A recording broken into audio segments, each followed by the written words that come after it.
Crer para Ver, Dr. Wayne W. Dyer. Tradução de Jane Hirata. Introdução. Você não pode beber a palavra água. A fórmula H2O não consegue fazer um navio flutuar. A palavra chuva não pode molhá-lo. Você tem que experimentar a água ou a chuva para realmente saber o que as palavras significam. As palavras por si mesmas mantêm você vários passos ao largo da experiência. E assim é com tudo sobre o que eu escrevo neste livro. São palavras cuja finalidade é levar à experiência direta.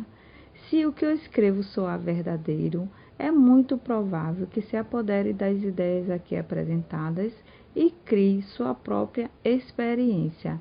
Eu acredito nesses princípios e vejo-os funcionando o tempo todo e quero compartilhar minha experiência de como funcionam para mim. Você também vê em sua vida essencialmente o que você acredita?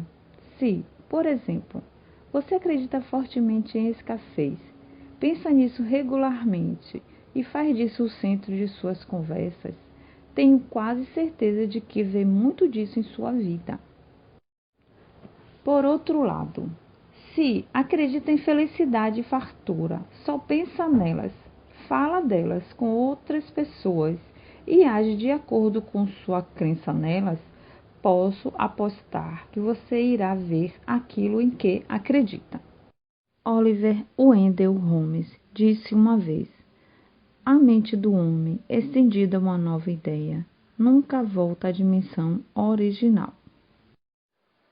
Os princípios sobre os quais escrevo neste livro podem exigir que você se estenda a novas ideias.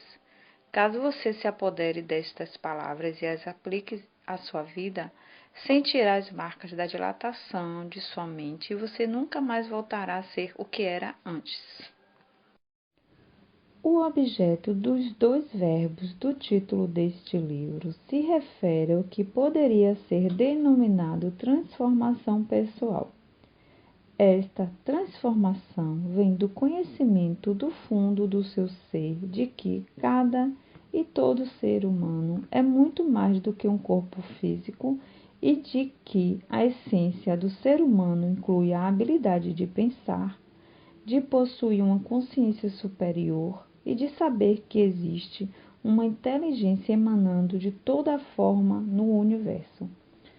Você é capaz de ter acesso a esta parte invisível do seu ser, usar sua mente da forma que escolher e de reconhecer que esta é a sua característica humana essencial. Sua humanidade não é absolutamente uma forma ou um corpo, mas algo muito mais divino, guiado por forças que estão sempre operando no universo.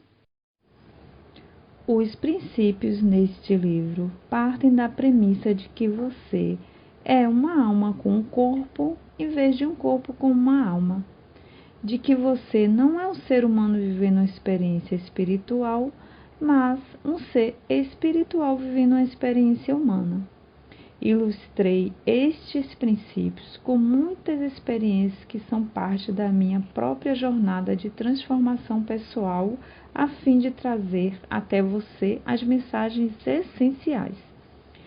Sei que tais princípios estão operando no universo no momento mesmo em que você está sentado lendo estas palavras.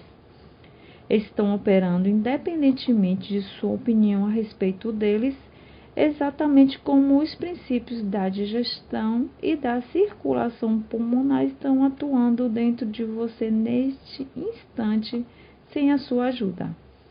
Quer você acredite ou não nestes princípios universais, eles vão operar. Mas caso você decida sintonizar-se com eles, poderá passar a viver em um nível inteiramente novo e a usufruir de uma consciência superior, um despertar, se assim quiser. Enquanto você resistir, não verá os benefícios. Com isto, quero dizer que você vai continuar com seus velhos hábitos, vai continuar a viver com a mentalidade de só acreditarei quando vir, a juntar seus brinquedos e a trabalhar cada vez mais para acumular mais dinheiro, a continuar a dar mais importância às aparências do que à qualidade, a viver por normas em vez de ética.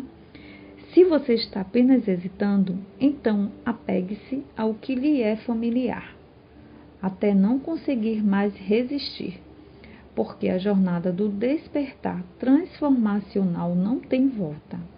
Você desenvolve um conhecimento tão poderoso que se perguntará como pôde ter vivido de outra forma.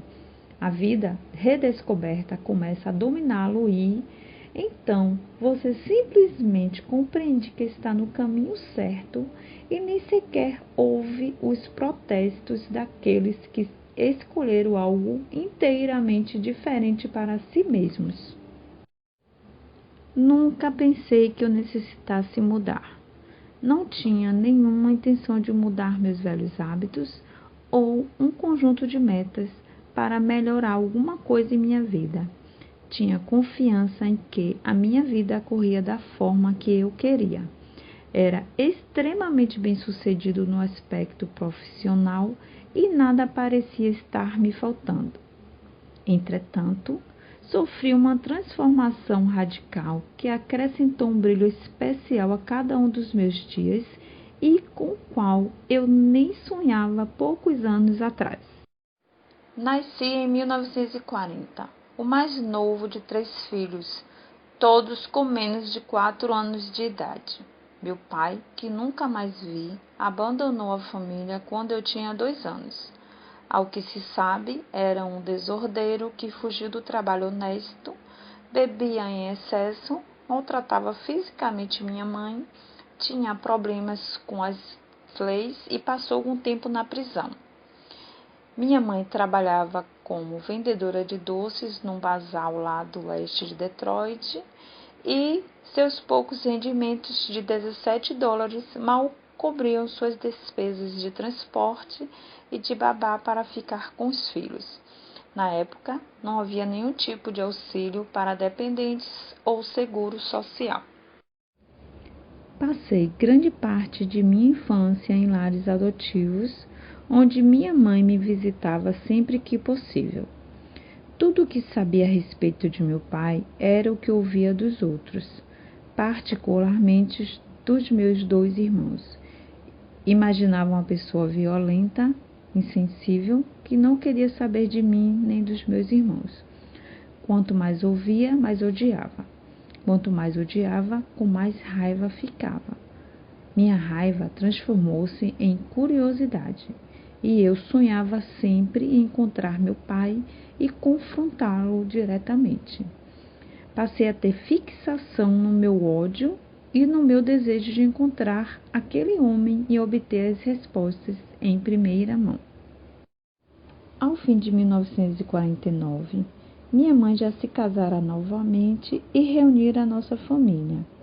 Nenhum dos meus irmãos jamais mencionava meu pai voluntariamente e minhas perguntas eram recebidas com um olhar onde estava implícito: ele não presta. Por que quer saber mais alguma coisa sobre ele? Mas minha curiosidade e meus pesadelos persistiam. Com frequência eu acordava suando e chorando depois de uma sequência particularmente intensa de sonhos com ele. À medida que me tornava adulto, minha determinação de encontrar esse homem tornava-se ainda mais ardente. Fiquei obcecado com a ideia de localizá-lo. A família dele o protegia, pois sabia que minha mãe o mandaria para a cadeia pelos anos sem pensão. Ainda assim, eu fazia perguntas, telefonava para parentes que nem conhecia e viajava ao encontro de ex-mulheres em cidades distantes para descobrir como era aquele homem. Minha busca sempre terminava em frustração. Ou eu ficava sem recursos para seguir uma pista, ou era obrigada a voltar às minhas próprias responsabilidades por estar prestando serviço militar, cursando a universidade ou criando minha família. Em 1970, recebi um telefonema de um primo que não conhecia, que ouvira dizer que meu pai falecera em Nova Orleans. Mas, na época, eu não tinha a menor condição de investigar. Estava terminando meus estudos de doutorado, mudando-me para Nova York, a fim de me tornar professor adjunto da St. John's University, atravessando um doloroso divórcio e emperrado no que dizia respeito à atividade de escrever. Nos anos seguintes, fui coautor de diversos textos sobre aconselhamento e psicoterapia. Sabia que não desejava continuar escrevendo para um público estritamente profissional e, no entanto, nada diferente me ocorria. Estava emperrado, pessoalmente divórcio, fisicamente com excesso de peso e fora de forma, e espiritualmente uma pragmatista puro, sem nenhuma ideia de metafísica. Os sonhos com meu pai se intensificavam.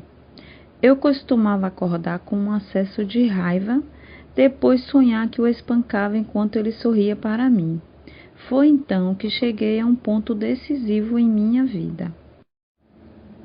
Em 1974, uma colega de trabalho na universidade convidou-me a realizar um trabalho no sul do país. Ela era coordenadora de um programa financiado pelo governo federal que examinava a taxa de conformidade das faculdades do sul à legislação de direitos civis da década de 1960. Queria que eu fizesse uma visita de fim de semana ao Mississippi State College for Women em Columbus, Mississippi. Quando resolvi ir, telefonei para a enfermaria em Nova Orleans, onde meu primo informara que meu pai estivera, e fiquei sabendo que Melvin Lily Dyer morrera ali há 10 anos, de cirrose hepática e outras complicações, e que seu corpo fora trasladado para Biloxi, Mississippi. Columbus, Mississippi fica a cerca de 320 quilômetros de Biloxi. Resolvi que esta seria a oportunidade. Quando terminasse minha visita à faculdade, completaria a viagem e faria o que quer que fosse necessário para encerrar este capítulo da minha vida. Pensei em dar algum tipo de solução a este relacionamento não resolvido.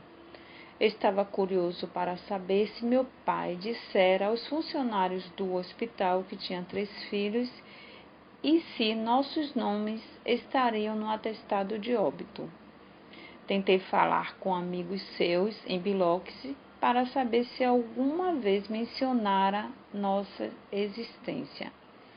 Teria alguma vez secretamente tentado descobrir como iam sua ex-mulher e seus filhos? Importava-se? Teria alguma capacidade de amar que talvez tivesse escondido de todos? Acima de tudo, eu queria saber como pudera virar as costas à sua família durante uma vida inteira. Sempre procurei alguma razão para amá-lo que ele pudesse ter deixado e, no entanto, minha raiva por seu comportamento naqueles anos ainda me perseguia. Aos 34 anos de idade, eu era controlado por um homem que já falecera há quase uma década. Aluguei um carro novo em Columbus para fazer a viagem a Biloxi. E era realmente um carro super novo. O odômetro registrava 13 quilômetros.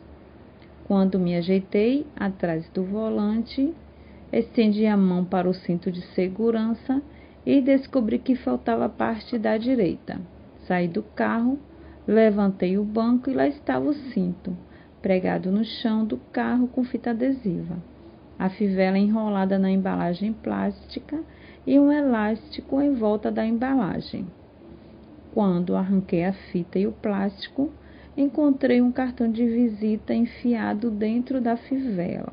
Lia-se Candlelight Inn, Biloxi, Mississippi, com uma série de setas indicando o hotel.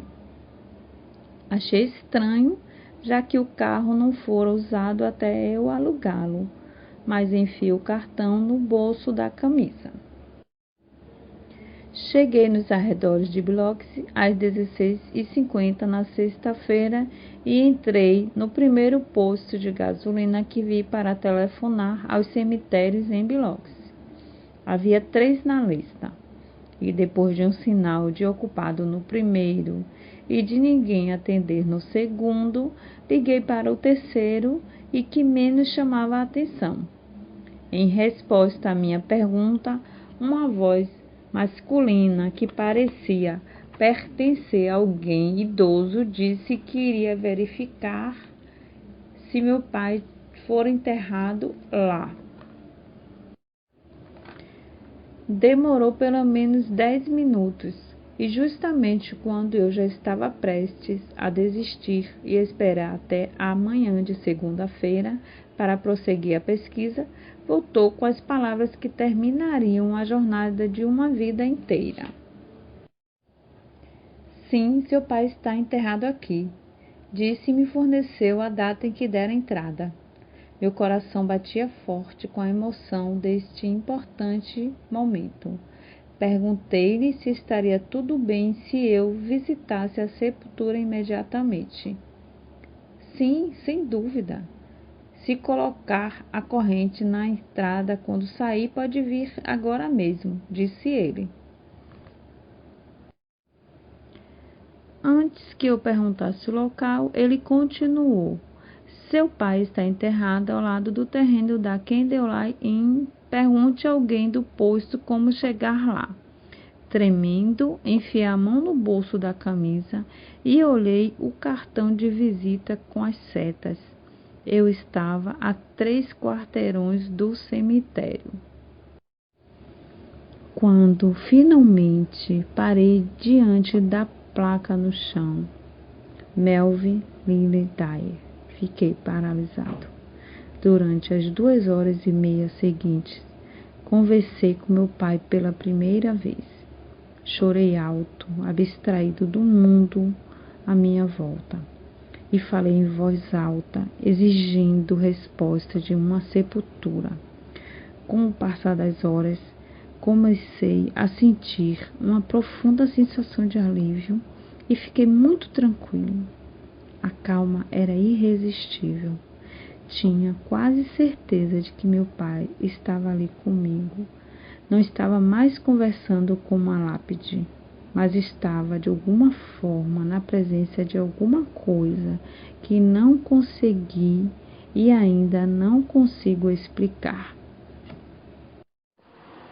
Quando retornei meu monólogo, eu disse: sinto que, de algum modo, fui enviado aqui hoje e que você teve alguma coisa a ver com isso.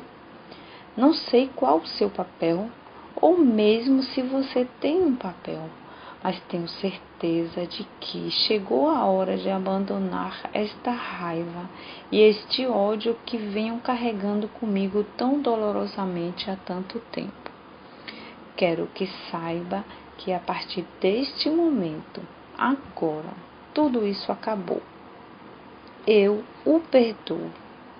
Não sei o que o motivou a levar a vida como fez. Tenho certeza de que deve ter tido muitos momentos de aflição, sabendo que tinha 3 filhos que jamais veria.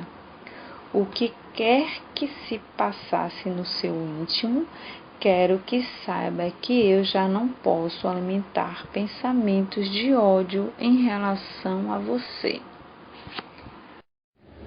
Quando pensar em você, será com amor e compaixão. Estou me libertando de toda esta desordem que havia dentro de mim. Sei do fundo do meu coração que você fez simplesmente o que sabia fazer, dadas as condições de sua vida na época. Embora eu não tenha nenhuma lembrança de você, E embora tivesse sido meu sonho mais caro um dia encontrá-lo cara a cara e ouvir a sua versão, não permitirei que tais pensamentos me impeçam de também sentir o amor que tenho por você.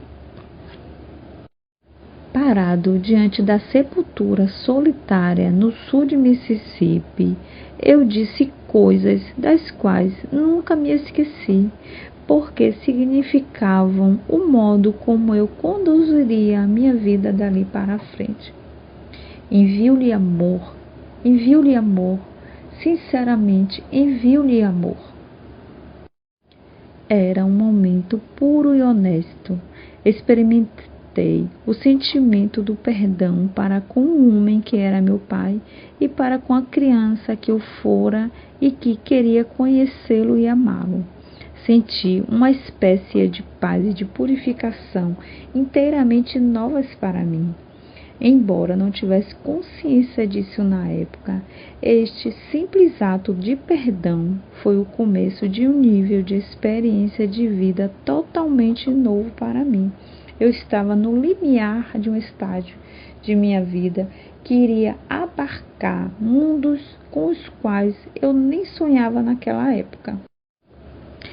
Quando voltei para Nova York, milagres começaram a acontecer de todos os lados. Escrevi seus pontos fracos com facilidade. Um agente entrou em minha vida através de uma série de estranhas circunstâncias no momento exato certo. Tive um encontro com um executivo da T.I. Crowe Publishers e poucos dias depois ele telefonou-me para dizer que a Crowe iria publicar meu livro. Cada passo ao longo do caminho da história de seus pontos fracos foi outro milagre à minha espera. Estranhos e maravilhosos acontecimentos ocorreram com surpreendente frequência. Exatamente a pessoa certa estava lá quando necessária. O contato perfeito se materializava das mais estranhas coincidências. Minha programação de palestras ampliou-se e meu desempenho diante das plateias tornou-se fácil. Abandonei minhas anotações, embora frequentemente falasse durante 6 a 8 horas nos seminários. Mais tarde, estes seminários transformaram-se numa série de bem-sucedidas gravações. Minha vida familiar melhorou quase imediatamente e tomei decisões sobre as quais há anos vinha meditando. De modo rápido e dinâmico, consegui o que muitos autores sonham. Tinha o livro mais vendido nos Estados Unidos e estava vivendo o auge da minha vida, tornando-me uma celebridade, aparecendo em programas de entrevistas. Nos anos seguintes, meus livros pareceram me conduzir a novos caminhos, de escrever sobre como utilizar estratégias específicas de autoconhecimento. Passei para como se tornar uma pessoa mais positiva, de dizer às pessoas como fazer alguma coisa, passei a escrever sobre a importância de estar em níveis transcendentais como ser humano. Hoje estou convencido de que minha experiência de perdão, embora emocionalmente desgastante no momento em que ocorreu, representou o começo da minha transformação. Foi meu primeiro encontro com o poder da minha própria mente de ir além do que eu anteriormente considerava as restrições do mundo físico e do meu corpo físico. Pablo Picasso disse: quando estou trabalhando, deixo o meu corpo do lado de fora da porta, do modo como os muçulmanos tiram seus sapatos antes de entrar numa mesquita. Fiz o mesmo ao escrever este livro. Deixava o corpo do lado de fora da porta. Com isso quero dizer que deixava do lado de fora o mundo de dores e intromissões que são experimentados na forma e permitia que apenas minha mente entrasse nos meus domínios de escritor. Neste mundo de puro pensamento não há limites. Qual é o limite de sua imaginação? Essa parte de mim que são meus pensamentos é pura energia, permitindo que as ideias se aglutinem em palavras na minha mente e, então, em forma na minha máquina de escrever. Nenhuma desculpa, cansaço, temores, ansiedade, simplesmente energia que, de alguma forma, flui de mim para você sem quaisquer limitações. À medida que crio, sei que estas ideias e palavras não me pertencem. Que eu sou o fio condutor através do qual elas fluem e que, quando estou aberto e solto, quando deixo o meu corpo na porta, como disse Picasso, torno-me parte de um processo criativo que está relacionado a estar desperto.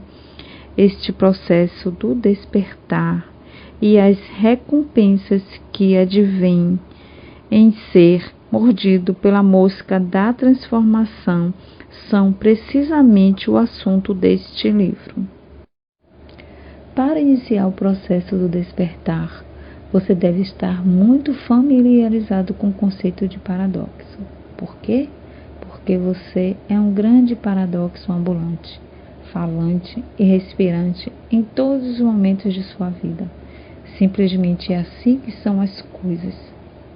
O Bhagavad Gita, um dos livros mais antigos do nosso planeta, resume o paradoxo da seguinte forma: por causa da paixão pelos pares de opostos, por causa daquelas ciladas gêmeas de gostar e não gostar, príncipe, todas as criaturas vivem confusas, exceto algumas, que, livres de pecados, santas no agir, informadas, libertadas dos opostos e fixas na fé, apegam-se a mim. E perplexo você continuará até que possa se sentir bem à vontade com o oposto, como os seguintes: você está simultaneamente em forma, com todas as regras e leis que se aplicam à forma, e sem forma, com um conjunto de regras e leis completamente opostos. Você tanto é tímido quanto agressivo dentro do mesmo corpo. Você é preguiçoso e trabalhador. Você obtém os maiores elogios justamente quando não faz a menor questão. Quanto mais você espreme a água, menos você tem. As coisas que nos incomodam nos outros são as lições que nós mesmos precisamos aprender. Não se pode examinar exclusivamente o polo norte de um ímã, por menor e mais fino que seja. Sempre há um polo sul a considerar. O dualismo está sempre presente. Em vez de descartar este conceito com o lado esquerdo linear de seu cérebro, lembre-se de que você tem, ao mesmo tempo, um lado direito intuitivo que pode permitir que os opostos convivam bem um com o outro. Exulto com a descrição de paradoxo de Randall em Be Here Now. O mais extraordinário paradoxo. Tão logo você abre mão de tudo, você pode ter tudo.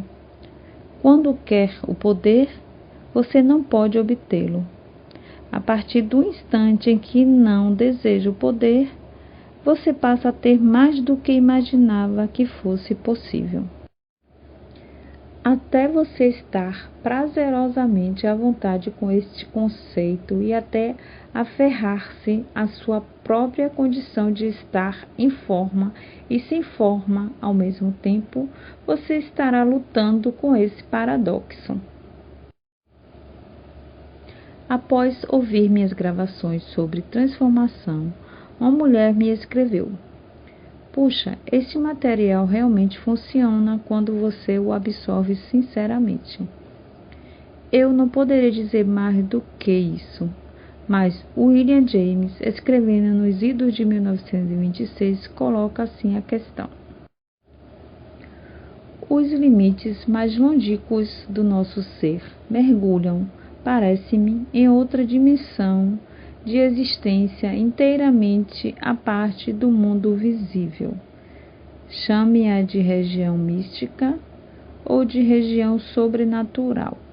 Chame-a como quiser. Nós pertencemos a ela no mundo mais visível. Quando comungamos com ela, a ação, na verdade, ocorre sobre nossa personalidade finita, pois nos tornamos um novo ser. Uma coisa eu sei com certeza: ao comungar com todos estes princípios universais, escrevendo sobre eles, vivenciando-os diariamente, eu me transformei em um outro homem, mais feliz, mais interessado, um homem muito mais vivo do que jamais sonhei ser possível para mim. Agora espero que meus esforços e energia sejam visíveis neste livro e também o ajudem a mudar sua vida de forma positiva e afetuosa. No amor e na luz, Wayne W. Dyer, 1989.